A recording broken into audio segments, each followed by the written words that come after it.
كابتن جمال قعد معانا 6 سنين، حلو، قعد في النادي الاهلي 6 سنين، خلاص، مليار في المية، مليار في المية كان في حاجه حلوه.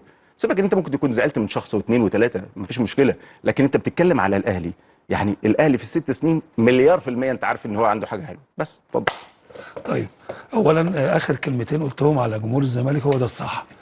لولا ربنا جعل جمهور الزمالك ده قوه كبيره جدا ورا النادي، عمر ما نادي الزمالك هيقع ابدا. صح. لان الجمهور ده فعلا مش هنقول رقم 12 في الملعب يا رقم نجيب، واحد. رقم واحد. جمهور الزمالك ده عظيم عظيم. طبعا. جمهور الزمالك حقيقة مع والله. مع جمهور الاهلي الاثنين بيردوا بيستحمل كتير اللعيبه كمان.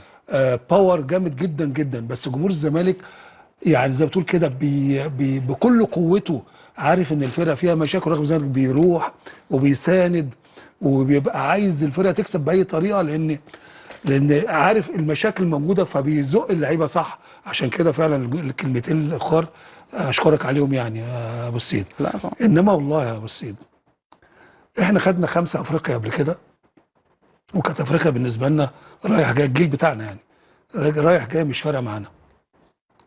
اما جت الكونفدراليه خدناها برضو عادي جدا، كاس مصر خدناها. انت قلت بس السوبر المصري